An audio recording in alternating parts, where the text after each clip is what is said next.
Yeah, you sit right in front of me. I'll sit right beside Kipper, he can block me out. Okay. How about that? Sorry, you have to move in now. Oh, yeah. You get the camera in. Just show those two people. Just show the two people.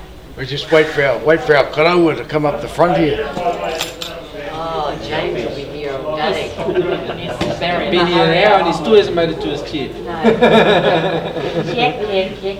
James, come on, we're waiting on you. Oh, I've been here 3 times already. Oh, have you already? We got a special tutor up here for you. Last question. We can't have too much commotion going on at the back, hey? Come on. Oh, well then we'll kick. Oh, so he's blaming those trustees at the back. Yep. That was so helpful.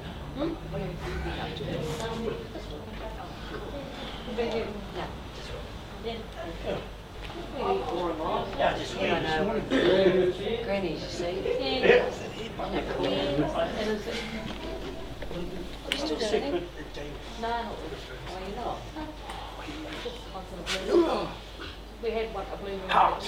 Lovely. Oh,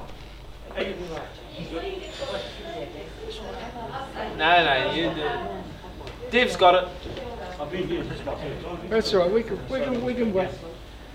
It's up to you. Read, ask questions, don't be shy. Moata? I've asked. Same as you. Would you suggest? Titiroki whakapunuki. Because you fellas sounded so good yesterday, I thought we'll step it up a level.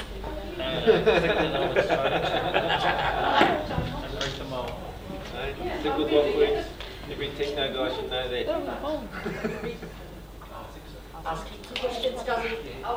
What time's lunch? What time's lunch? I've had lunch. Seconds is. We were just trying to sort of like just brief down the angle on the camera. Yeah, that's good. You I can't fit in here. Yeah, you're from Mauri. Yeah, we'll leave those handsome ones in there, all those kaharunu. Oh yeah. Ka pai tēnā tātou. Tēnā tātou ka rata tūni o tēnei whare. E huitahi nei e tātou, no reira kai te mihi. Kura haupō waka tāki timu waka hara mai, nau mai, hara mai. Kai runga te ki, i te haereratanga o tēnā ia tāki timu, e ki ai ngā kōrero ka tai konei ka whakakohatungia. Koe nā ko tāki timu ngā pai maunga e noho kai muri nei, no reira kai te mihi. Tēnā koutou hei kai tiaki mai o tātou nei waka, e konei. Kai roto nei waitaha Ngāti Māmoe a Ngai Tahu, no reira tēnei te mihi, tēnā koutou hoki mai rā.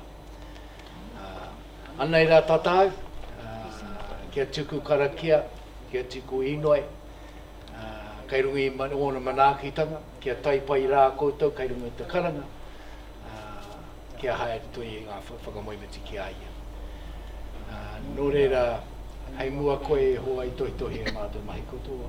Ko koe ana hoki whakakaha ki a mātou ke whai kōro ai koe a mātou mahi katoa. He mea timata, he mea mahi, he mea whakaotiroti a koe. Kia whiwhi ai hoki mātou i te ora tonu, i te mea atu whai nei e koe. Koe hukaraiti tō tātou reki. Āmine. Tō tātou nei inoi i whai nei, ko te inoi o te atua. Ko te atua te hungi a mātou, karaiti te hungi a mātou. Ko te atua te hungi a mātou, e tō mātou matu i te rangi. Kia tapu tō ingoa, kia tai mai tō rangatiratanga.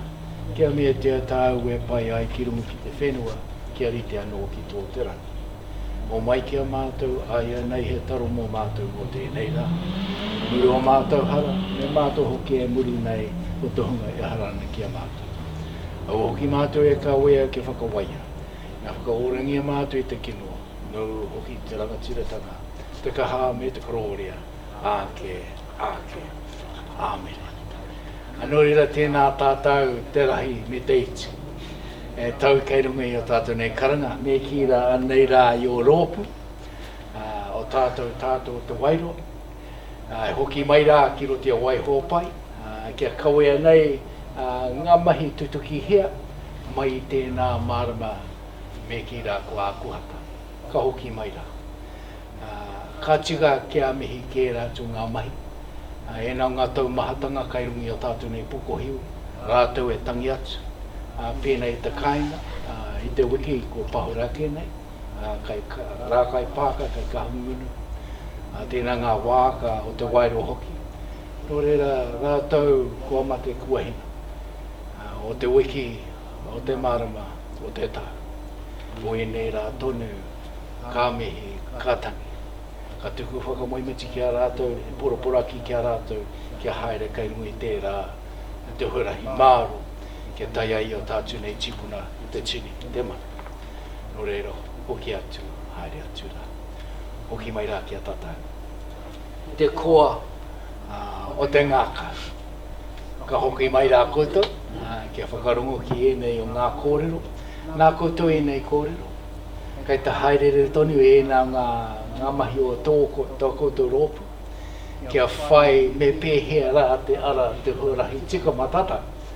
Engari kia koutou e nā whiriwhiri. Nō reira anei anō. Nō reira kāre tōro tāku nei tu. Tēnā koutou. Tēnā koutou, tēnā tātou katoa. Our health and safety. We're on the 6th floor. Just remember that. It's all papa no tēnei. We're up on the 6th floor. We would need to get down to the bottom. And if for some reason there we have a fire, then it's going to have to be lift wells. So we just need to sort of structure ourselves all the way down to the bottom and assemble outside the building, away from this building. The toilets are just through those doors you came through and on the right hand side. And I'm sure our hotel staff will assist us if there was such an eventuality. After our chairman Leon Symes, after our waiata. You can join into this waiata. Mōhia te whānui te te ao I tēnei waiata. Nā tātou tēnei waiata. Tu tera mai ngā iwi. Tātou tātou e. Tu tera mai ngā iwi. Tātou tātou e. Ai a te ngāramatanga. Me te aroha I ngā iwi, kia kutaputahi, kia kutahira, tātou tātou e. Tātou tātou, uniti aki ama, iauehi. For the size of the people that we have here, we have expectations about heaps of questions later on. Hui ngā pāpai. These ones at universities. No, we don't want these ones. Kia ora tātou, my name is Leon Symes, the Chairperson of Tātou Te Waro Trust. I'd just like to welcome everyone here today to our presentation of hopefully a reflection of your feedback you've provided to us over the last couple of months. We came to you in August to provide get you to provide us with some direction. We came with high-level concepts regarding what we need to do with the settlement in terms of what aspirations, values and principles, and then also what we're looking at in terms of the long-term arrangements regarding the assets and representation. So today is a reflection of hopefully your feedback, and the trustees have taken that feedback and particularly shaped it in a way we think is representative of what we've received so far. But today's is broken down into three main parts. It's the presentation.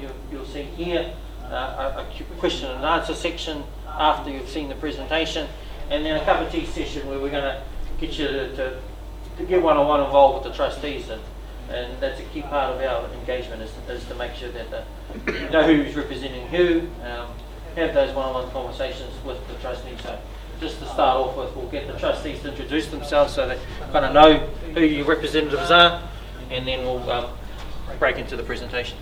Kia ora, Muha Manuel, I'm Te Wairau Tupukarau Cluster 1, that's Taiwo, Te Akiwai, Port Kauti and Pakirangi and Hauariki. And we've got more than 7 hapu is listed in the book. Thank you. Krori ahari ria kia i ho ngā mango mātua ta moairua tapi mi ngā mi rupu ta māwai ai. Ko te awhina. Carmen Sita Morel ta kuingoa. Koe te pōtiki Richard Dick Morel. Rawa ko Waio Turi te puna. Mō te kapu, aka Frasertown. I'm one of 2 trustees for ngā tokorima a Hina Manuhiri. The other trustee is Hui Huata, o Hiratainga. Go, Gil. My name is Petty Monroe. I'm one of the trustees for Whakaki Nui Aruna, which is Whakaki Nui Te Rauhina. The other trustee is Heta Kauka. Kia ora. Kia ora. Kia ora koutou katoa. Ko via ta tāpuni au. No te reinga, no Takitimu, no Wairo. I'm one of 2 representatives for the Wairo Waikato Moana Māori Trust Board. There's myself and Richard Nenia, and both of us have been nominated by Te Reinga Marae. And the mics, even though I know there's only a few of us, is because without the mics, our whānau watching on the live stream can't hear the pātai or the question, which is why we encourage everyone to use the mic. Kia ora. Okay. Myself and Mauri Ronga are 2 representatives from Longmahini Nai Taraka Tō. We also have here today Devonshire from the Trust Board. He's just taking an accurate record of our discussions today. And Erin Carr from Chip and Trip, our legal advisors. And as you see, you all on TV, so smile with the live streaming. So part of our key part of our work is we want to engage to make sure our members are fully informed of what's going on, whether it's online, whether it's recorded accurately, to make sure that we do take these conversations seriously. We need to make sure that they're fully reflective of what is being discussed and make sure that we are incorporating that feedback within the booklets and in the information presented today. So without any further ado, we'll get into the presentation and then have some questions and answers up there. So,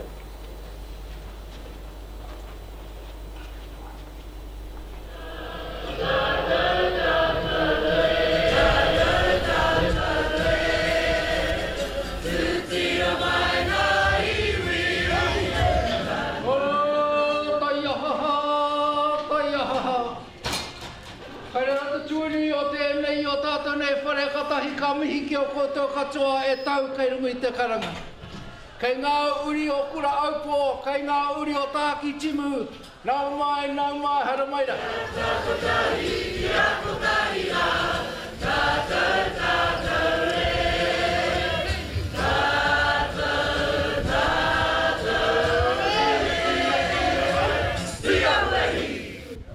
Tēnā koutou katoa, nau mai, haere mai. Thank you for joining us today in our 2nd round of Engagement Hui to plan for our prosperous future. We are Tātou o Te Wairoa Trust, the Post-Settlement Governance Entity, or PSGE, for the iwi and hapu o Te Rohe o Te Wairoa. It is our responsibility, on behalf of our iwi and hapu, to manage the redress that will be received as part of our settlement with the Crown. In August this year, we held our first round of Engagement Hui across 9 locations in Aotearoa. Our trustees sought your feedback on our values, aspirations and principles, and on proposed concepts for how our representation and asset ownership structure could look in the future. It was great to see so many whānau participating, and new faces too, with many tuning in to watch the live-streamed videos and sending us their thoughts online. We received invaluable feedback from you during this time, which has shaped our trustees' mahi over the last 2 months. Now we're coming back to you to kōrero some more. Today's hui is an opportunity to hear more about the feedback you have provided so far and to talk through our refined values, aspirations and principles and models for representation and asset ownership. We want to know if we have heard you correctly and if you agree with the proposals we present. What you tell us during this hui is critical to help shape the thinking on our future representative structure and about asset ownership arrangements. The presentation covers the key points in your information booklet. Following this presentation, we will have 30 minutes for you to ask any questions you may have. Ka tahi ka kaputi tātou, so you can meet and talk to your representatives and our support teams who are here today. Also, if you are not yet a registered member of Tātou Tātou o Te Wairoa, we can help you register today. We are back on a hikoi across Aotearoa, holding our second round of hui in Wairoa, Ahuriri, Te Whanganui a Tara, Rotorua, Kirikiriroa, Tāmaki Makaurau, Te Papaioia, Waihōpai, me o Tautahi. We are presenting exactly the same information at each hui, which will cover a recap of our August hui and what we asked of you, a look at the feedback we received from whānau, our aspirations, values and principles, considering the refined approach, our recommended approach for representation, 2 models as options for our asset management. Your feedback is important. We want to know we have heard you correctly and if we're on the right track. What you tell us today will directly impact on the models our trustees recommend to you for voting on next year. Remember, it's you, our people, who ultimately decide on the future of Tātou Tātou. We will now focus on the areas where we want your feedback, thoughts and questions. Firstly, your aspirations, values and principles. In 2012, a series of workshops were held to identify our aspirations as we work towards the settlement. At our August Engagement Hui, we asked you to tell us whether these aspirations were still relevant to you today. These are important as they will help to guide Tātou Tātou o Te Wairoa as we move forward.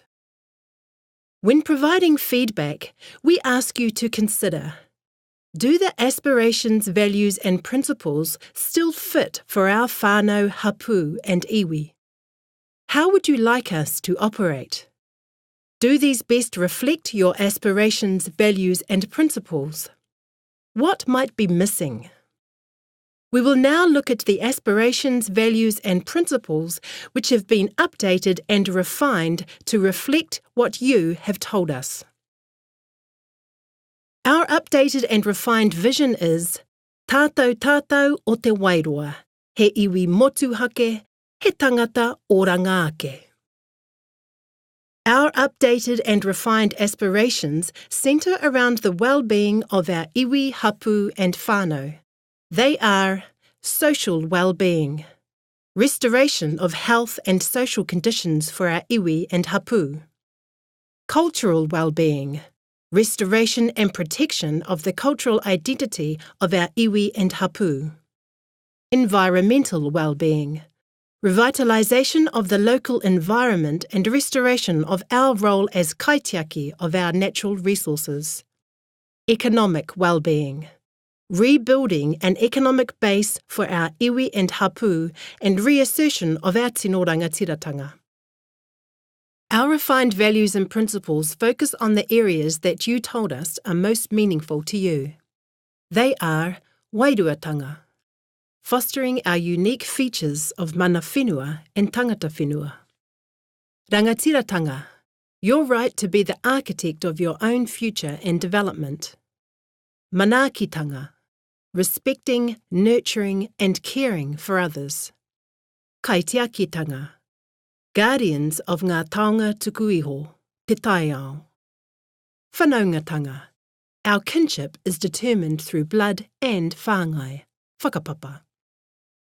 These refined aspirations, values and principles aim to reflect the feedback you have given us. So, have we heard you correctly? Do these aspirations, values and principles reflect the way you believe Tātou Tātou should be guided in our mahi? E anga whakamua ana te waka, forging a new path. We will now look at the refined models for our future representation and 2 models as options for our asset management structure. What we asked of you. At our previous engagement hui, we presented you with 3 asset and representation concepts. There were devolution, whakatoha-toha, collaboration, mahitahi, amalgamation, kotahitanga. Each of these concepts could be applied separately to assets and representation arrangements, or parts taken from each to create a new model.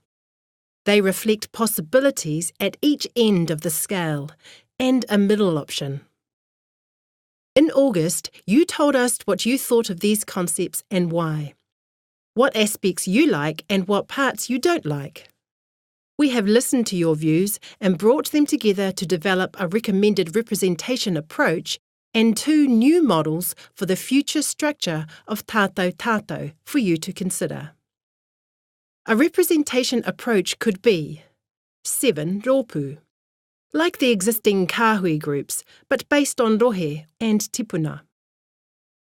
The new models for you to consider are Model 1, whakatōpū, consolidated ownership, shared management of assets for the benefit for all. Model 2, kanorau, diversified ownership. Rōpū owns some assets and tātou tātou owns some assets. We will now talk more about each of these options. From your feedback, many whānau want to continue on the path that we have forged through the settlement process so far, being grouped by kāhui or clusters of hapū for representation, then coming together under one umbrella group. After considering your feedback, the initial trustees recommend the following representation approach for tātou tātou o Te Wairoa Trust. 7 rōpū, like the existing kāhui groups, but based on rohe and tipuna. This means that each rōpū will include hapū that whakapapa to that tipuna and marae that are based within that rohe. Each rōpū would elect its own 2 representatives, including at least 1 ahikā as trustees for tātou tātou. You would choose 1 rōpū for the purposes of voting to elect your trustees. You can also list other rōpū as part of your registration with tātou tātou if you have a whakapapa connection to 1 or more hapū within those other rōpū. We also need to decide if there should be the option for a rōpū to leave tātou tātou o Te Wairoa if it decided that it wanted to be independent. If our people want this to be able to happen, the tātou tātou trust deed would need to be amended. This would be done as part of the vote early next year on the structure of tātou tātou o Te Wairoa Trust. We have outlined a process in your information booklet on how this would work.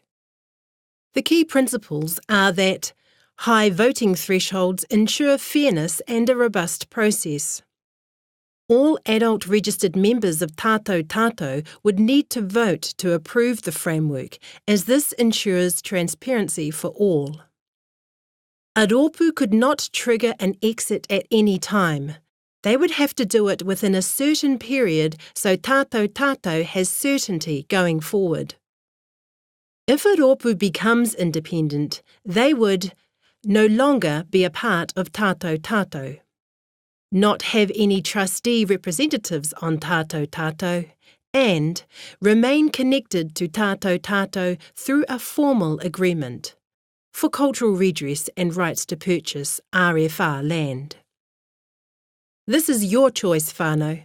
If you think it is important for rōpū to have this option, we can include it in the special resolutions that you will vote on early next year. Now we will look a bit closer at the models for our asset ownership arrangements. All this information is contained in the information booklet from page 18 onwards. The first model is whakatōpū, consolidated ownership. In this scenario, tātou tātou owns and manages all assets for the benefit of all the iwi and hapū o te rohe o te Wairoa. Everyone shares in the whole of the assets, so no asset is given to a specific rōpū, and all ups and downs in performance of assets are shared. The second model is kanorau, diversified ownership. Here, each rōpū would own some of their own assets and be responsible for those. Tātou Tātou o Te Wairoa Trust also owns some assets. Rōpū and Tātou Tātou can engage in a management policy to share administration of commercial assets. Let's now look at the key features of the two models. Remember, these models are based on your feedback and are not final. Your feedback today will help shape these further. We'll start with whakatōpu, consolidated ownership. Key features of this model are Tātou Tātou owns all the deferred selection properties, the Patunamu and Wharerata forest interests, and any right of refusal land purchased in the future. Tātou Tātou manages these assets for the benefit of all. All ups and downs in performance of assets are shared, as are all risks, costs and administration. Everyone shares in the whole of the assets. Tātou Tātou distributes profits to rōpū annually, reinvests income for future generations and funds operations. Grouping assets will create economies of scale, guided by collective decision-making. In comparison, kanoro, diversified ownership, means that ownership of assets is shared. On settlement, rōpū could be allocated a percentage of all cash and assets, with the remaining cash and assets pooled in Tātou Tātou. Rōpū and Tātou Tātou can engage in a management policy to share administration of commercial assets. Under this model, profits and losses are incurred by the rōpū from the assets that they own. For commercial properties, a rōpū will need to instruct Tātou Tātou to exercise a right to purchase a deferred selection property or future RFR site. Dispute resolution processes will be put in place if rōpū cannot agree on ownership of certain assets. Cultural redress relationships remain with Tātou Tātou. So, those are the two refined models. To see these in more detail, go to pages 18 to 21 of your information booklet. It's important to understand that what you have seen today is not final. We are simply seeking your feedback to determine if we have heard you correctly in August, and if we've got it right. Today we want your feedback on our aspirations, values and principles, our representation approach, our two asset management models. Let's now recap. We are holding the second series of Engagement Hui to check we've heard you correctly and seek your feedback on the refined models. In February next year, we plan on holding a ratification process on the special resolutions required by our trust deed, where we will ask you to vote on our potential asset and representation arrangements. What we recommend to you then will be heavily influenced by what you tell us today. We anticipate that in early to mid-2018, our settlement legislation is likely to pass its final reading and become law. That will bring an end to over 30 years of mahi on this important kaupapa. However, it is just the beginning of our new era. By the end of August 2018, we will need to complete the amendments to the trust deed by special resolution, and in October there will be new trustee elections. It's an incredibly busy but exciting time for our whānau, and we are grateful you are here on this journey with us. You can provide feedback on the feedback form at the back of your information booklet or through our online feedback form on the Tātou Tātou website or on our Facebook page. Remember, it is you, our people, who decide on the final asset and representation arrangements. In 2018, all adult registered members will have the opportunity to vote on the special resolutions. So please check with whānau to ensure they're registered. If not, tell them to head to our website now. We'll now have questions and answers. Before we do, we have the following ground rules. Please respect others and remain quiet so that their questions can be heard clearly. Please identify yourself when you speak so we can record your name. Please keep questions related to the aspirations, values and principles, the recommended representation approach, or the 2 asset ownership models outlined today. For other matters, please talk to one of your representatives. Nō reira, from all of us here at Tātou o Te Wairoa Trust, ngā mihi nui kia koutou katoa. Mauri ora. Thank you, Tānou, for listening. Yep, that's our kind of presentation in a nutshell where we're at currently. It is just a snapshot of where the discussion is with the trustees and with our members at present. It is work in progress, we are working through it, but as you can see, we're trying to narrow down the recommendations. So we started quite wide, quite high level to begin with, but we're trying to hopefully come back to you early next year with those recommendations and narrow it down. And part of today's feedback questions, we're seeking to, in the back of the booklet, there's some key questions there that we need you to help us assist with our work going forward to shape those recommendations. And then putting this in context, not a lot of iwi groups or settled groups get that opportunity to go through this process of having the ability of members to say what it looks like in the future. This is always really predetermined when you get to the stage and everyone just rolls with it.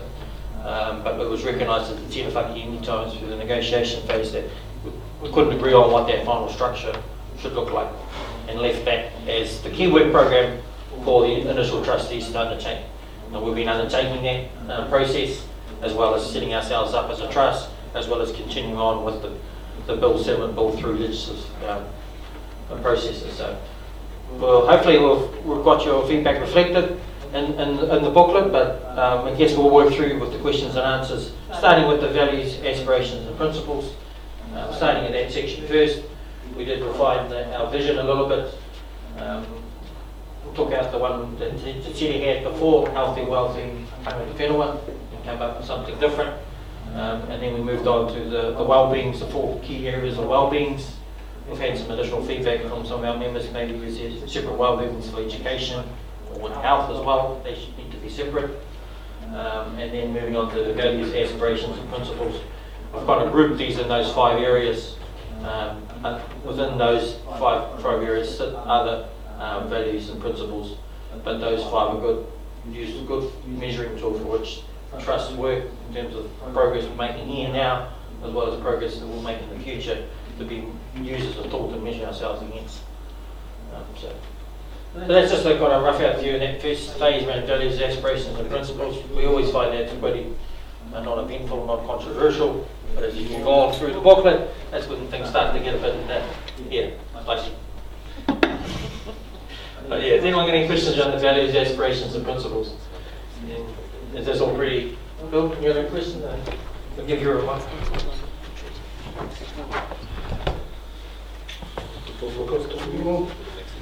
Ana hau I te te wā mahi I te whaiwānaka o tāko, tuatai tēnei tākuhi ki ngā kai whakahaere o tātou o te Wairoa, reira tēnā koutou, tēnā tātou katoa. Nau mai, haere mai ki te hau kāinga, te mana o tā mana whenua o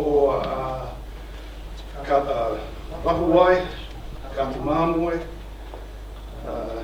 Waitaha, me kai tahu ki te tonga. So yeah, my name's Wilcox. I'm from I work up at the University of Otago. Have a little bit of outside observation of this process. My mother is Leon's grandfather's younger sister. So I comes from Raka and been involved in various bits and pieces. Also involved in the Raka Pākehā Health and Ancestry study on behalf of the iwi, but also through the University of Otago. So and also involved with Pakeha's people some other mahi going on, and various times as well done stuff with hapu and iwi back home when they wanted advice on science-related stuff. So just yeah, thank you all for your really hard work. I mean, it is really obvious, Leon, you guys have done a very good job of taking stuff and, let's just say, boiling it down. And that's not a trivial thing to do. I just want to acknowledge that, and I also want to acknowledge the fact that you're not going to make everybody happy. And it's a really hard task to take on board. And so, you know, it takes people with a lot of kaha courage to actually stand up and know that they're going to get shot. And we're really good at shooting our own people. So, you know, I just want to leave it to you fellas for doing all that hard work. And it's, you know, and it's out of passion as well. You know, it takes out time out of your jobs and out of your time to spend with your own whānau and things like that. So, so yeah, just a few comments from me. I've seen various settlement processes gone through, and one of the sort of metrics that I'm kind of looking at is how does this process uplift hapu and iwi, and those are our traditional structures. And in particular, how does it make sure that we don't go down a path of further grievance, that the actual settlement process itself does not create further grievance. And so I've had a lot to do with Te Rakai Pāka and, you know, working agreements with, you know, with the iwi and the University of Otago, and it's awesome to have an iwi corporate structure at that level. And so it would be good to see those sorts of a principle where we just make sure that we talk about hapu and iwi, that hapu and iwi structures are actually uplifted, and that there is, as much as possible, not creating further grievance occurring because of how we're settling. And I've seen that kind of happen with other treaty settlements, that in actual fact, you know, the treaty settlement is not a settlement. So, and that's a principle, and I know that it's not going to be possible in every case down to the whānau level, and even perhaps the hapu level as well to achieve in every possible case. But that's just a thought that I've had as a guiding principle, making sure that we actually don't create further grievance in the process of the settlement. So that's just really my one comment I want to make about that, and to me it's quite an important thing. As I said, with working through things with Te Rakai Pāka, it's actually a really good thing to be able to do, having an iwi corporate structure at that level. So anyway, kia ora. Kia ora, thanks. There's a couple of points you raised here about not continuing the grievance process. You know, the Crown has forced us into this process. We are an outcome of a Crown process, and a Crown process is a whole lot of grievances here through the Crown. And sometimes we don't realise the distinction between when that stops and when we need to start on something new. So this is what we're trying to do here, is by running a fair, transparent process where we all get to involve, sit around and have this discussion about what this looks like for the future for us. It's like a stop-take process where we stop, reflect on the past, say that's the past now, we need to move forward as collective, or as we should do, how we want to move forward, and make those decisions together. As probably one key thing. And then you talked about structures. Yes, we do recognise there's some capability and capacity building that needs to happen. Some structures like Rakai Pāka, Mauri Trust are up and operating already. So we need to focus on those other rōpū at the same time to make sure they have those structures in place.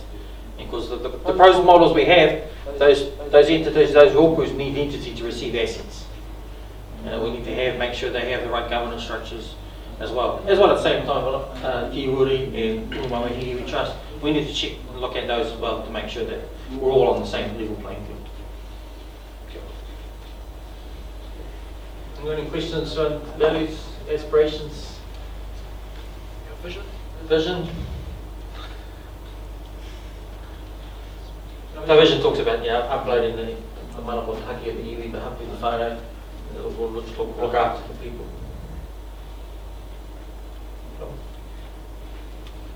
It's pointed out up in Auckland when we were there that there shouldn't be a macron over that home on Poranga. It's good. All feedback is welcome. And let's say we move the vision and you have your well-beings, you notice with the well-beings, the economic one is at the bottom. Because we realise we need to get the economic one because it's got to fund the cultural, it's got to fund the environmental, it's got to fund the social. Those other two don't make money, but they make benefits in other ways about how good we feel. But for that to happen, we need the money side to produce the budget to run some of that stuff. Yeah. That's quite key.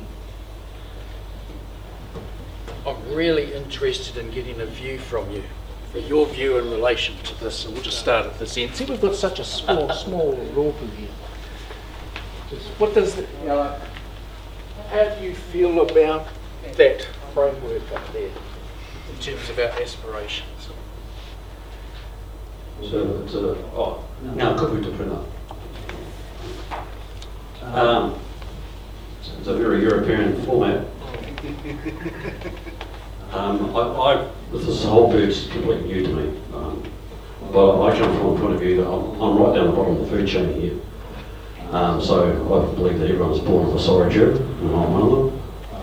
And it does sort of infuse itself into all sort of spheres of society, and the corporate one in my mind is one of them. And there's a fair basis for that. I find that when you get entities like this set up, there's that whole feeling of is it going to look after us? Are they going to actually help our people? Those at the top, such as on the committees and stuff like that, are they helping themselves and feeding their trips overseas and SUVs and things like that? Are we actually going to get anything back from them and that? Well, I find that, my mum's sitting at home, she needs cataracts done, but my toes are from the part of saying, oh, hey, we want to help our old people get well, but we've got huge millions and millions of assets here, so but sorry, we can't give you any money to help our old people get well, and our young teenage kids get education and get their wheels, tracks and rolls and stuff like that, so they can help feed their families and that. Oh no, we can't do that because we have to meet certain fiscal limitations to that, and that's called making a lot of money, more and more and more. And this is my whole fear of this whole thing is that where is it all going to go? And I've sat back and I've got a cent from anyone my whole life.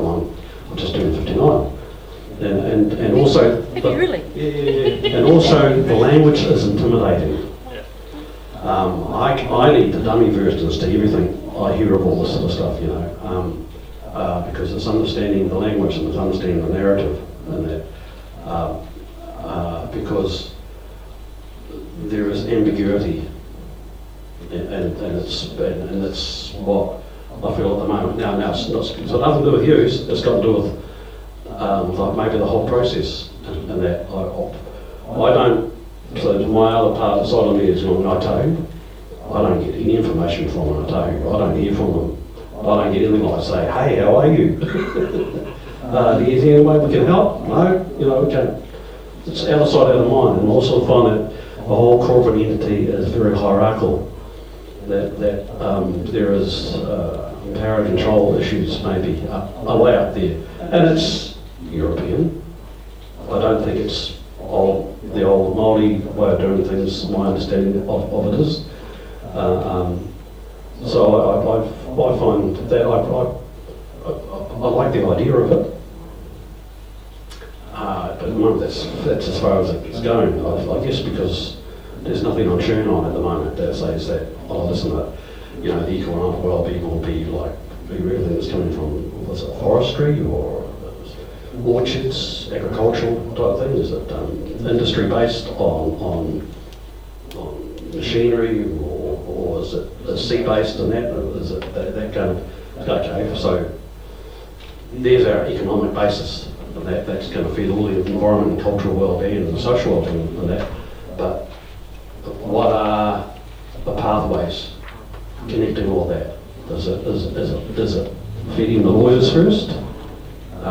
Is it administrative costs too first before it even touches environmental well-being? It even touches that, and then the social well-being is right on top there. So is that the end result? That's So I'm Mr. Bottom of the food chain here, Mr. Ignorance here. So, but that's my feedback at this stage. Good. Really good questions too. No, that's good. Excellent. Thanks, bro. That's my brother. Now, Kupu, I am the sister Maria. And like you said, our mother is Ngāti Mauri.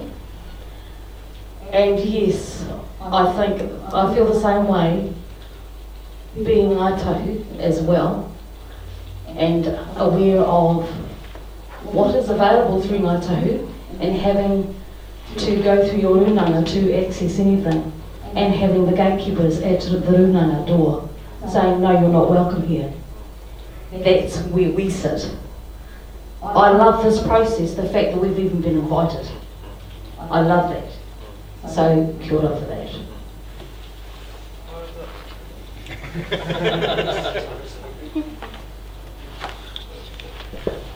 Kia ora koutou.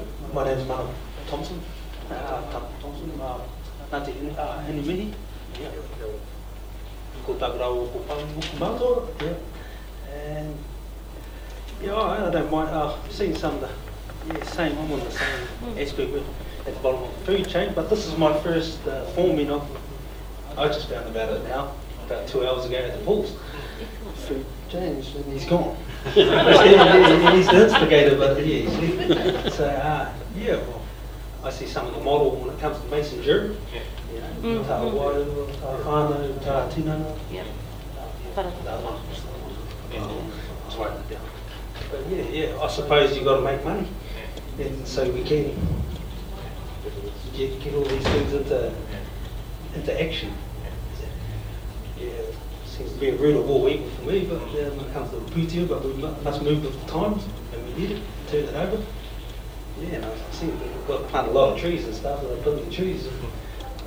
What I'm seeing on TV, there's a lot of Mauri in Parliament too, with if you see the big picture.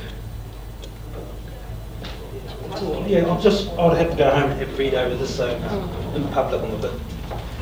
But as soon as I see it. He's back. Oh, he's James. My name's Fiona Kawai. For us, our fathers came south, and so now we are our father's representatives and our father's representatives. So for us, this is humbling to be in front of and to be learning. So please keep up the good work.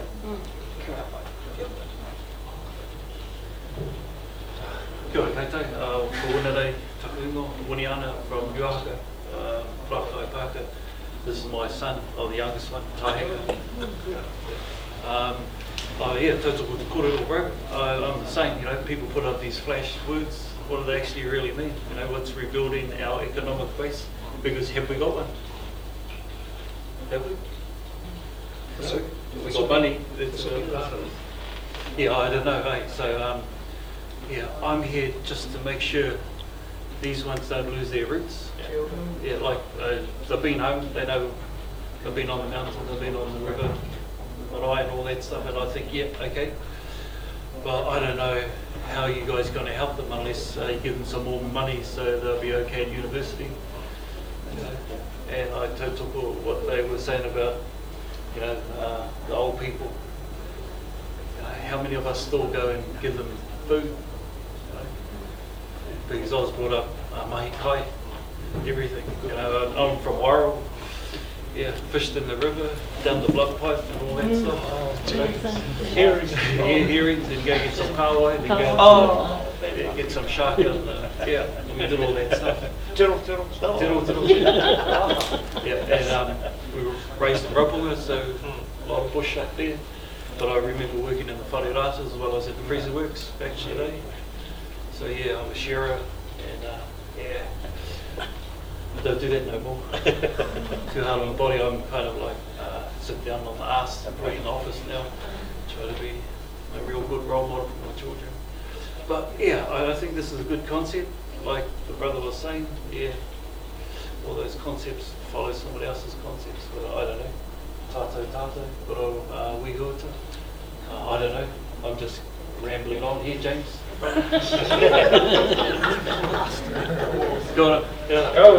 ora, we meet again. Yes. I am sorry for the others that didn't turn up today. Why, geez, they're going to kick their ass. Thank you very much. Well, I'm quite happy. I got some of the family here. The last speaker, you're spot on with. I got it, boy. Good. I'd like to thank you again. And we've absorbed all this education. And hopefully we'll do well for our kids. And their kids for the future. Tēnā koutou, tēnā koutou, tēnā koutou. Thank you everyone for that the initial little feedback there. I think, a couple of points kind of stick out to me, and we as the trustees have looked at other models, and the no tahu model is always the one everyone puts up. But we only see what happens at that high level. We don't see what happens on the ground. And that's the type of stories that we need to learn from, to see what happens on the ground, not what happens in the corporate board group.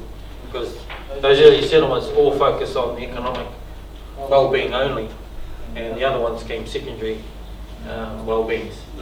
But we're seeing a shift in those other iwi, those ones settled early, to focus more on the other well-beings. There needs to be a balance, rather than just a few who's focusing on one of the well-beings. And that's going to be a key challenge for us, is to take those, what they've learned, and then implement it through our processes. We've got that added advantage. They've gone through some mistakes, they've gone through some trial and errors, but we need to make sure we learn from not only those ones, but other models and other examples in the Pākehā world as well. Because we do live in two worlds here. We live in our Te Ao Māori world, and then we live in we're in the environment we live in.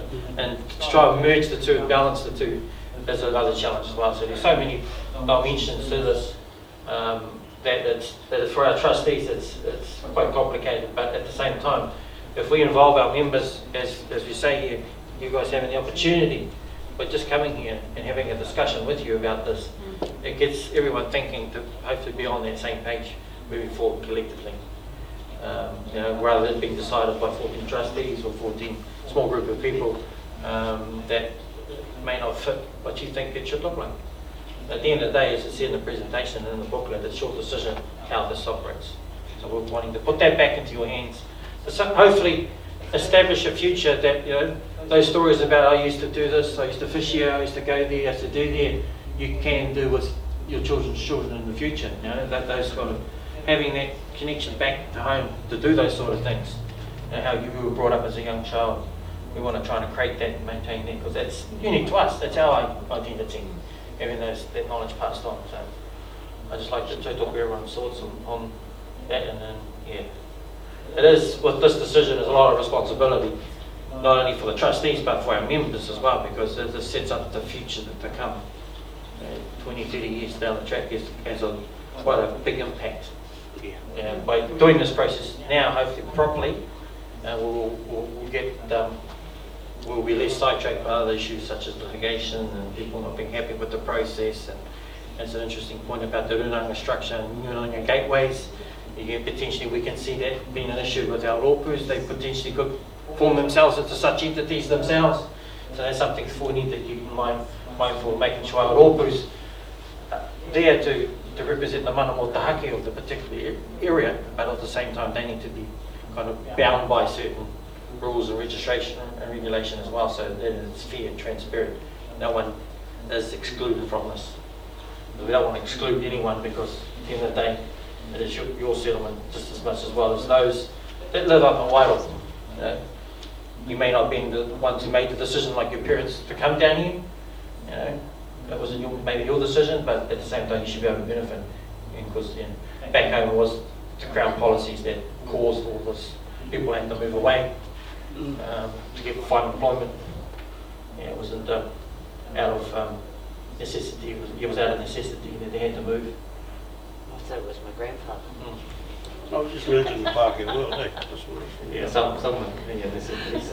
Different necessity though. Cool. That is pretty much stock take. There's all this high level stuff we need to put up, so we kind of measure vision, that Pākehā world thing, aspirations and values and principles. You can measure all that.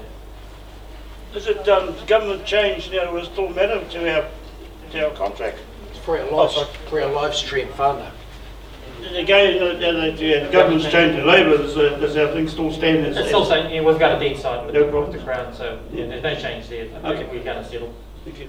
Whether there's some additional benefits from the new Labour government, we're yet to have a discussion here to see if they will top us up. Okay. Hope so. Yeah. Because they're good at giving money at the moment, Labour, so. Anybody? We want the representation. Anyone understand the representation arrangements we've got currently with the 7 clusters? It's served us well to this point, but we recognise that it needs a bit of refining in terms of the representation of those groupings within each rōpū. We had a strong feedback for West and Mauri in these, but doing a rōpū base with the tipuna, those Mauri then can fit within that structure. It's up to those individual rōpū to determine how their arrangements in terms of their representation, is it by Mauri, is it by hapu? It puts that power back on the rōpū to come up with what they think works well with it. Explain the, just give a bit of an explanation of Te Wairoa Tāpukurau Cluster 1 and Cluster 2, and is that going to stay going forward? Or what's the deal? I guess it's those clusters have that discussion amongst themselves, but more likely they will stay the same. But also involved that is the trust board's role as well. Those are one of the 2 key issues with representation. Why is the trust board there? Why is there 2 tapukuros? So that discussion amongst themselves, they need to have those discussions about how they see their future shaping, and then tell tātou how they would want themselves to be arranged. But this is not for tātou or any other rōpū to tell any other rōpū what they're doing or how they should do things. If we focus on the rohi and the tipuna, then we shouldn't go wrong. It's back to tikanga Mauri, not back on Pākehā structure. So, where does that leave Waikaremoana Māori Trust Board then if it's a focus on tipuna? So basically the trust board is not part of the settlement, a separate entity. It's just the name, so all it is. And those hapu and marae represented by the trust board could logically work together as a cluster. And that conversation is currently going on. Sorry. And just with regards to that conversation, we're currently meeting as clusters over the next couple of weeks and month or so to have exactly that question put onto the table amongst some others. But yeah, the korero has started. We don't know yet where that's going to end. And some overlapping boundary issues need to be sorted too between different rōpū, so that discussion needs to be amongst themselves, not with us or tātou having got any bearing on it. It would be good if they all come together and agreed to and told us. And we got ones to blame because you guys have worked, the rōpūs have worked it out themselves. But the Crown process was the other way around. The Tere had to tell, this is how it's going to operate, because the Crown kept on telling everyone, this is how it's going to operate. It took them all around from making ground up. Back up to this one. I think we skipped through this a bit fast. Yeah. In terms of values and principles, so sort of like when we go on to our marae, there's certain things that we know happen. And when we go in there, we go on prepared to abide by the tikanga or the kawa on the marae. So when we have values and principles like this, it comes a wee bit back to the point that you were making. And that is, where do I get surety that the discussion that goes on in the corporate body is focused back towards what's important to us in terms of values and principles? And how do I hold a corporate body to account, to act, to behave, to think, to speak in the way that we want them to do? And that's where our values and principles become important. We use these to hold to account the corporate body that is representing our vision and where we want to land in 20, 25 years or wherever. So I thought we skipped through it a wee bit too fast in terms of how it fits into the way forward. Now I'll go back. I see it's our approach to all this process has been with starting with these values and principles. Start with the values and principles first. Then we focus on the asset, we focus on the money. As you hear, this is more around the mana enhancing, focus on that first. Money come later.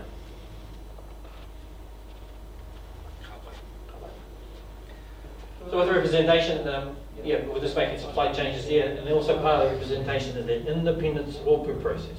We've had some strong feedback from particular clusters that we came together as part of the Crown process to form a large natural grouping. We should have the opportunity to have that discussion and go through a process whereby we can decide ourselves whether we want to stay with the collective or not, and going forward. But it does raise some key questions around what assets will an independent Opu receive, how much of the settlement should it take, because at the end of the day, the assumption is the settlement should be divided up equally. That's the assumption, or is it truly is equally fair? And you've got certain clusters they may have, certain Opu they may have larger population, larger area of interest, and a greater treaty breach. How can we come up with a process or formula to formalise that, so then into the individual Opu have what's a fair share of the settlement? That's quite a difficult process to work through. There is no kind of formula off the shelf you can take. There's no experts that exist in these sort of fields about this, so that's probably that's in the book. That's our key question to ask our members is how can we do this in terms of making sure the settlement is fair to each Opu, because that affects the assets they take, but also affects the distributions they receive from Tata. A particular Opu who's got a larger share would receive a larger distribution. If that's the logic behind it.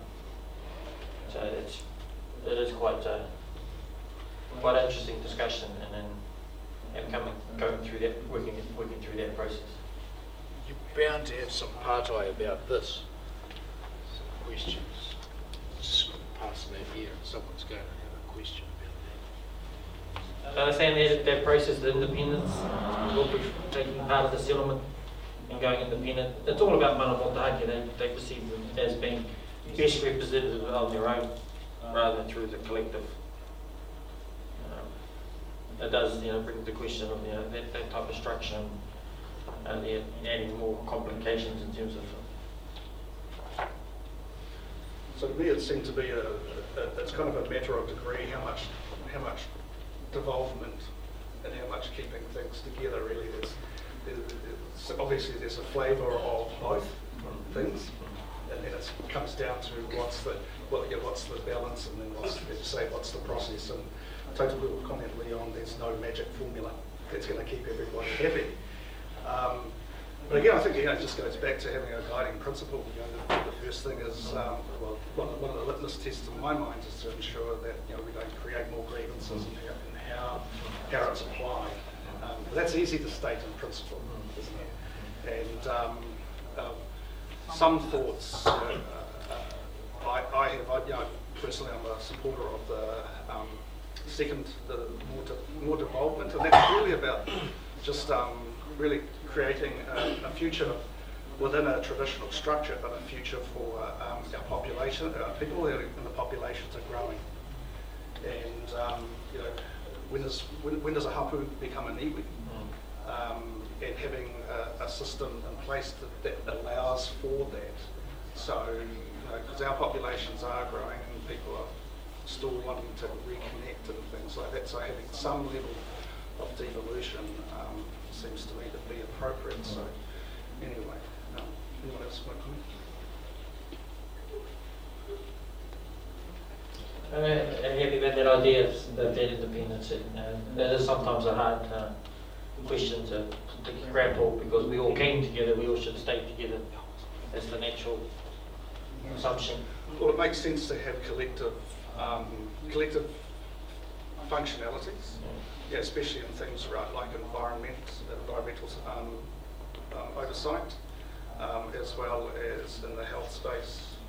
In addition, I see that there's it's just economies of scale that can be afforded like that, and having those things that would be able to, particularly around health, is really important, because that's one way that, you know, settlement resource can actually deliver something meaningful.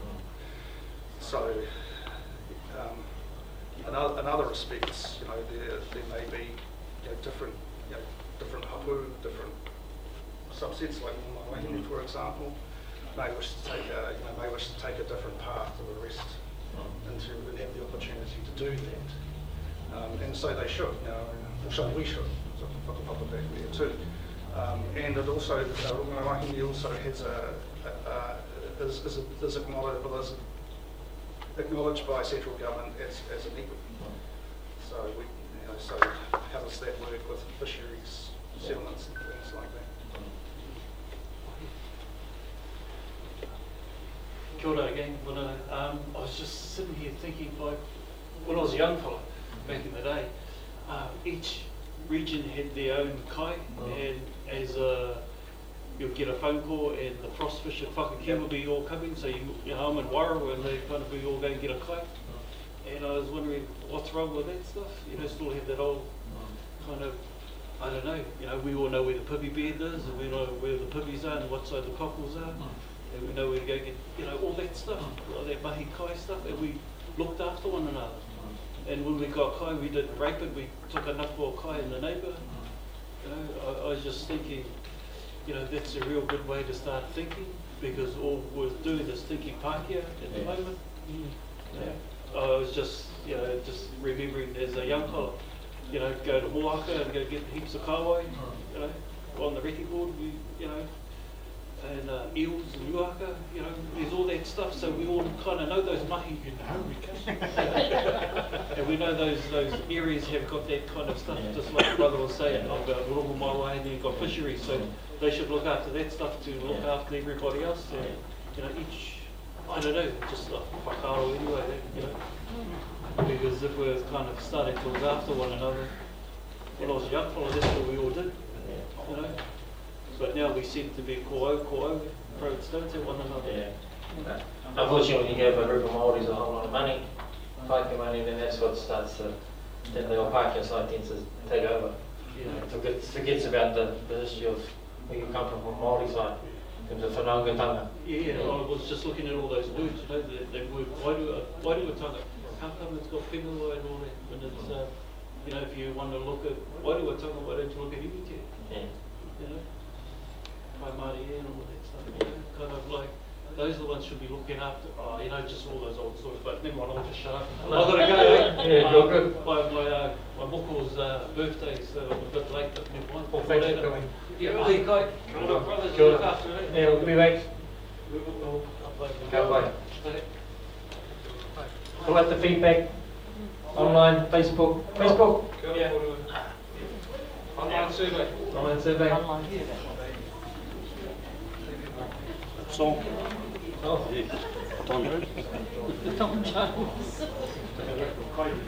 Yeah, my bit of a question here about the Lorpu want to become independent, and there is that scenario of things like grievances and that.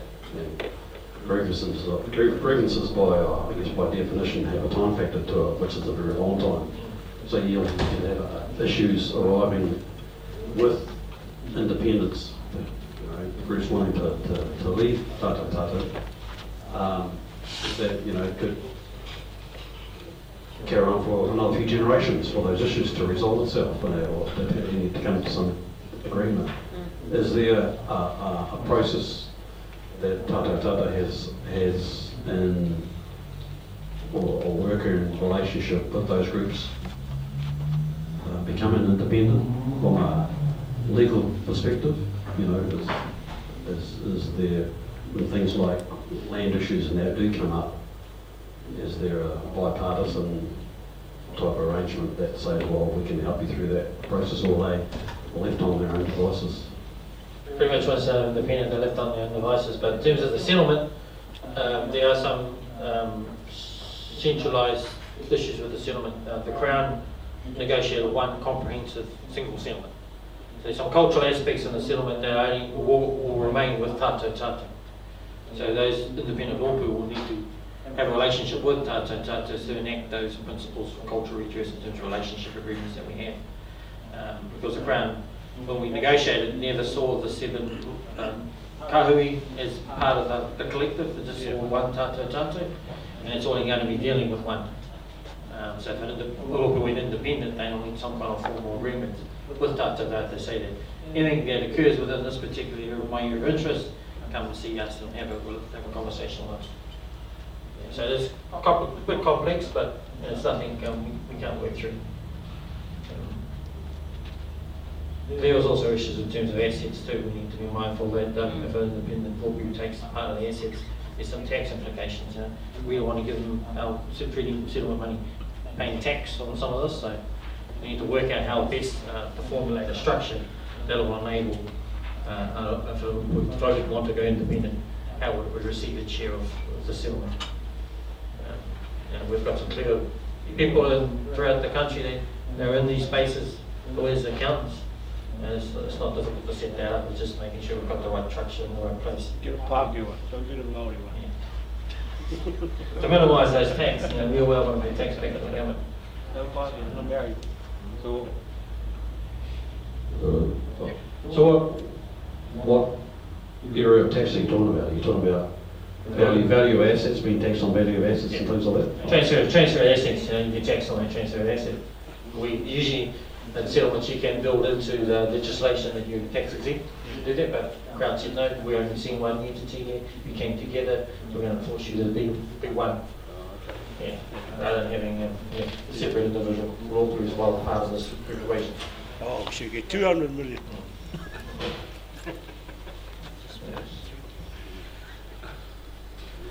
So clearly, with model 1 here, is the ownership is all centralised. So Oropu don't get to own anything. But in saying that, Oropu could express their ownership or their willing to over governance over a particular asset through being kaitiaki or that asset, whether it's putting directors onto a forestry company, whether it's being the relationship people for a certain cultural asset in that particular area, but ownership rests with Tātou Tātou.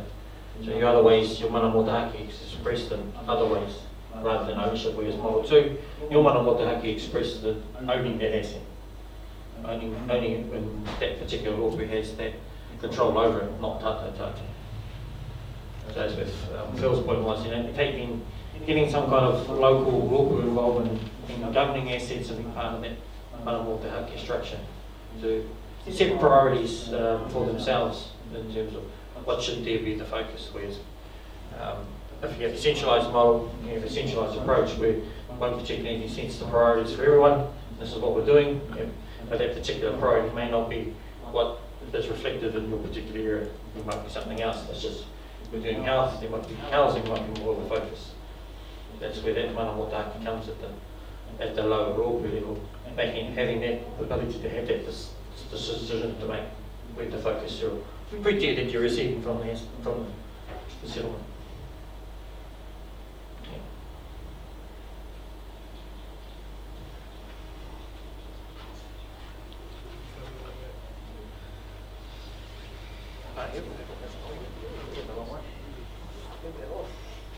That's the old vision. That's the old vision. It goes through a few verifications. These presentations. As you're aware that the number of trustees have different versions, and down to the right, Mauri kupu we should be using. We have a discussion about that. Oh, we can't use that word. Stay in the book, I think. Yeah, we can't use that word because that means that here and there. So is there an inventory of Crown assets that collectively would have a right of first refusal? Is that inventory available? Have they made it available? So you got two sets here. We've got the food selection properties, which are 24, which is a clear set of properties we get to make a decision on within the first 2 years from settlement date. And then you've got the RFR properties, which is the right of first refusal properties. There are a list of those contained in the settlement, but there are also other properties that will pop up from time to time. So it's, the RFR list is not comprehensive, but it's what they've given us so far as a starting point. So the reason I ask that is that depending upon whether it's some form of devolution or total collectivism, will impact an inability to make those purchases, right? I mean, if everything's collectivised, then a large value asset with a substandard book value could be purchasable, but if there's some level of devolution, it may not be purchasable. So I wonder if it's useful to actually make those asset registers available. Yes, and it's also a question about who's instructing who to make that decision. Currently, the rights are going to sit with Tata Tata, but under the Model 2, Tata Tata will offer that option first to the different rōpū. Say, do you want this particular property? And then that rōpū will instruct Tata Tata to buy it on their behalf, and then channel it back through to them. Whereas a model, and then if they don't want to buy it, obviously Tata Tata will get the option to buy it itself. But a Model 2, a Model 1, it's all sits with Tata Tata makes that collective decision. Yeah. But there also would be some rōpū involvement in terms of, does this particular rōpū see this as a valuable asset to buy back or not? Yeah. Just the degree of authority who makes the decision. Yeah. And the Model 2, that rōpū 2 will need to look at their financial situation in terms of the allocation of what their settlement money is, and do they have initial funding there to buy that, or can they leverage existing assets to buy that particular property? Because at the end of the day, if you're receiving a share of the capital, you would need to purchase any future assets from that capital. Whereas the assets are left collectively in the pool, they're used left there to generate, to reduce future income streams. So, I guess what I'm thinking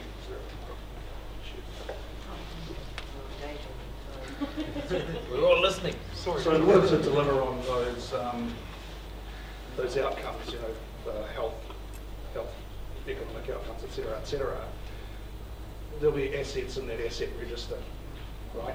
And I'm just wondering if there are other assets that could be used to deliver on those outcomes that could be purchased, but maybe beyond the capital, the resources of any particular cluster group if we go down through the second model. But if we do collectivise entirely, we could maybe able to afford those assets. Yeah.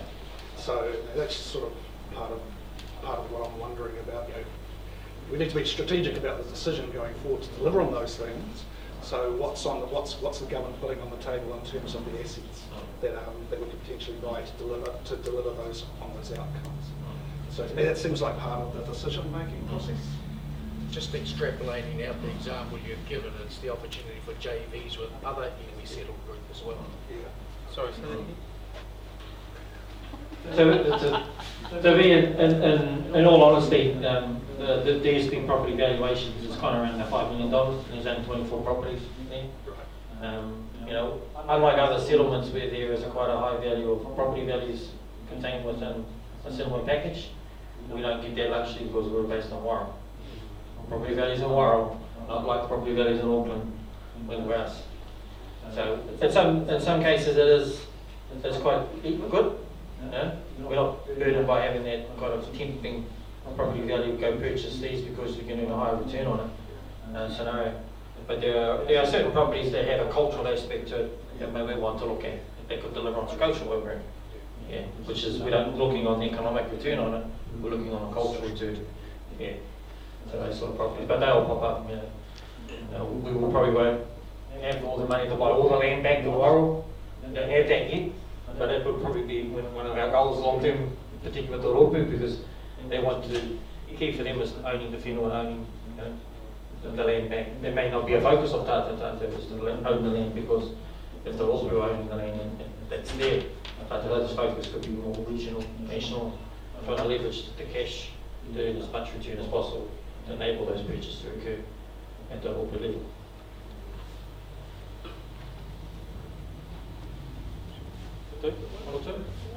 Yeah, so the diversified ownership, you understand that some is Kingdom and some is distributed. Can I ask another question about the tax thing? You've got a settlement from the government, and and the settlement is X amount of dollars. So is there a tax immediately payable? No. Okay. It's tax exempt. Straight. Yeah. So Oropu wants to go independent with a degree of settlement. Yeah. There's tax immediately payable on that. Yeah, well, to transfer the asset to that particular Oropu has to pay for it. There's a tax implication involved. Yeah. Tata. Is there a certain percentage that you know that or just depends on the structure. Depends on the structure of Tata. Whether it's not authority, is it a company, is it a holding company, is it just a private trust? Different tax ratios for each. What we would do in all those scenarios is you do your own due diligence, even if that meant getting people who specialise in that field, like your asset mix scenario, all of that investment. You get someone. The thing here is, are we going to have that? Do we have that framework in place? And if we are, we need to make provisions in our own structure, Tata structure, to make sure that the transfer of assets, if anyone went through that process, is done in a way that minimises the tax. Making that process available, there has some implications down the track. If no one goes through that process, then it's going to be a lot easier. But if someone does go through the process, Tata may have evolved its structure over time. Can you walk us through the scenario where it's now all gone collective, Tatu, and so you're developing an economic base and all the other bases that you've got on the board there. How would you, do you have scenarios in mind, let's say for example from the economic standpoint of things? Part of what the trustees have done is they're looking at an economic analysis of the two models. Model 1 and Model 2, what it would look like in 20, 30 years' time in terms of if you took a standard asset mix ratio of a portfolio and see what that would mean into the future in terms of what return you would be looking at. So we've kind of got that, we're going to kind of draft that up a little bit for our members to have a look, and as part of providing more background information on having a look at the two models, comparing them together. But in terms of, there's financial numbers, which is pretty easy to extrapolate out and to work out a formula. But if you go back to Model 2, how much money on a financial terms that you put into Manamu Te Hake, additional employment that's created through Model 2 with duplication. Model 2, there's a bit of duplication of governance structures. More office people doing the same job. If there's 7 Oropu or X amount of Oropu. So how do you build those into Model 2? It's pretty simple if you receive an asset at day 1 and analyse it based on those two, consolidated and diversified. What we've tried to do in this round of engagement is to sort of come down to a certain level, that there's a whole bunch of information that sits underneath this, which is where we're going with this. And what we're keen to do from the trust perspective is to sort of create another version of information underneath this that helps all of the people to make a more informed decision around the two models. Yeah, so we had to make sure that we got the first point right. There's these models, what your feedback represents and the representation. That it is what it was sounding like it is through all the engagement method of how. Then the next stage comes of providing that detail because everyone wants more information, so they're better informed about everything.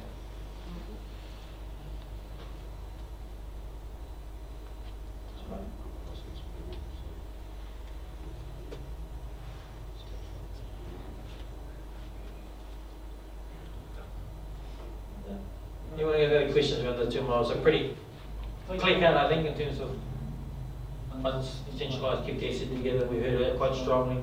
It's about building that capital, asset capital base. Model 2 is a bit about each bit, you would say, keeping some together, but at the same time having some evolved out to individual Oropu's to get on and do things on the ground. So to get those benefits going.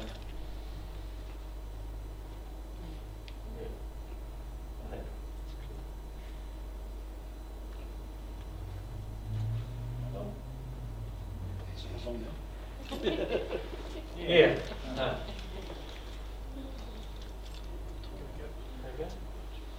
And that's that timeline. So we're anticipating that this year we've really focused on getting your feedback and getting engagement going to make sure that it helps us through the process of getting to those recommendations. At this stage, it's set for February, but we will probably anticipate if we push down a little bit more. We want to make sure we've given ourselves enough time to take all this feedback back and have more time to work through it. So when we do come back again, which will be the presentation about what that final recommendation looks like, that you've got all the information there to make an informed decision when you vote. So we want to give ourselves enough time to do that, not rush ourselves. It has been a bit of a rush to get through this from our perspective. You know, we've had to set ourselves up and then jump into this process of engagement and going through this process. But I think the trustees have all done well, and our support crews that we've used have helped us get to this point quite quickly. Timeline, yeah, we're going to have a timeline to measure ourselves. And as you see with the timeline, our job's all done in October next year. So we'll have the first set of elections for the first 3-year term for whatever that structure looks like. And in between that, we would have received the bills going through Parliament, looking at this stage March, but potentially could be pushed out again with the way that the time they took to form the new government. Could be in April, could be in May, potentially, and that third reading is, and that's a key reading. I encourage as many whānau as possible to attend the third reading. The third reading of a bill, the settlement bill, is always the key time when we get as many people into Wellington as possible. But we'll get some comms out around how we're going to structure that and how that would look. Just a comment really there. It'd be good to, on the Tātou website, just to explain that overarching process, the legislative process, how it actually works. You know, there's a select committee process involved here, if it's not, if it is, if it isn't, all that kind of stuff. Yeah. So, it's been a learning curve for us in knowing how the bill gets through Parliament. Because we're up to currently at the second reading stage. Second reading is the next stage in which the bill's reintroduced back to Parliament after it's gone through select committee. Where we can make, there's been some changes, but not a lot of changes. We need some new clarification from our new treaty negotiations minister. Yeah. There's a change of government, there's a new minister, so Mr. Little. Yeah. So, he's angry me. In terms of settlements and currently in the process in Parliament, ours is one of 3 that are in this particular second reading stage, and the other 2 have been held up for a long time. We're still held up for a long time. So we'll be priority list of getting through, but the next treaty settlement bill to get out through to get a royal assent will be ours. That's if we don't get held up. No claims, urgent ones from Waitangi Tribunal. Yeah. But running this open fair process is kind of mitigate some of those issues hopefully. So, no further questions. Feedback is key. You have provided on the forms and the booklet. On the website there's a survey monkey that has the questions in the booklet as well. And I've got old Facebook, and so it's a good place to post things. I like to post things on Facebook, whether it's good or bad. We all tend to thrive on Facebook. A lot of keyboard warriors out here amongst you all. Keyboards, so. Yeah, rather we get you from the form and the booklet or the website, that's our more preferred form. We can measure it more. It's all been collated centrally into one, so that we can move forward. But also, registration is the key as well. So we're up to around about 7,000 members registered out of our 34,000 or 32,000 population. We want to keep pushing registrations because the more we get involved, registered, the more they get involved, more contact details we get involved in to keep them informed of what's going on. Because at the end of the day, we want to make sure that many as people as registered and informed about this process as possible, and so they're involved. They don't say they can't deny they didn't know what was going on. At the end of the day, we can inform as many as people, but it's up to them whether they want to participate in this process. If I use all the old people that passed away 30 years ago, can I use their name? They're not on registration. Sometimes we go check, we got to go to administration staff here that can check those sort of details. They got good memory. Writing notes down now, James. And there's one final note, if you've got any final up in Christchurch, we're there tomorrow, so let them know at 10 o'clock at Sedema. And tell them, get along. It's about the future, how it can help you. When you are. So when you are, is on the heat. Well, yeah, so get on the blog, give them a ring, get on Facebook. Get on there. They're quite involved with the variety. Yeah. And that's what they are. Big family. Just like everything, we had some good attendance through the first 6. It's only the Palms the North and this one, the attendance is down low, but we'll go away and have a look at to see what best works. It's at the time of year is the thing, we tried to go to Bluff, but they don't answer their phone at the Bluff. That's We right. tried ringing the Mauri and they want answers so on the thing, then no one wants to reply. That's that gatekeeping thing I was talking Yeah, about. exactly. They must have seen us come through and want to know, why can't we go to the Mauri? Because they're all out there living by it. So we'll just go where they are. And they got no excuses then. Would Dunedin be a better place? Dunedin, with this population, we did analysis of the statistics, there's not enough of us living in Dunedin. So I think Dunedin might have been 10th on the list. Whangarei was also come up on Auckland. Why don't you go on Whangarei? We did the analysis of this that start and says. That could change if we get more registered. Yeah. So we'll go back into the next round and look at all that information, make sure what's worked, what hasn't worked. So it's always good coming back from home. The further you get, the more engaged people are about the process and have that, I guess, objective view of home. Because when you're closer to home, it's more subjective and more involved and more worried about what that neighbour did 20 years ago, 2 years ago. Yeah. Whereas back home, well, that's part of history. Okay. If there are any questions after we've had a final kariki, I'll break give a little bit of a pie and then just engage with the trustees here and ask them more one-on-one questions if you're getting a bit too fucking mad, ask them now. So, I want to go a bit further, I'll pass it back to Petey to close us and then we'll have a go. Unless there's some final questions. Not what you say, Kai. Patu mai tōna hanga I te. I just checked with Scott just earlier on, and he says we've had at least up to 20 that have been online watching the live stream. 300 views. 300 views. That's your brother. That'd be your brother. And just about 5 minutes ago there were 10 that are online, but it's sort of gone up to 20. So technology, eh? And having someone competent and behind the system like Scott Campbell over there. Koe anō, anei rā tōro. Ko tātou te wairo, tā koutou ropa, tā koutou kaitiaki, kia tutuki hia I tēnei kaupapa mō tata, kia whikau hia I nei mō tātou kairunga I nā moimoia, I whakaata mai I te rangi nei. Nō reira, koina te take. Kāre he take kai puara I tēnā. Nō reira, ko tāku nei me hiki o koutou e noho nei. Whiko nei, e a wai hōpai. Ko te whakaaro, kia tau mai I ona manakita kai hui o koutou. Ko taipai mai, tā hoki ki te kainga. Pēnā no te manakitanga te ata whai o tātou nei kai hui o koutou. Nō reira, kia tātou katoa. Te ata whai, I o tātou e riki o Ukraiti.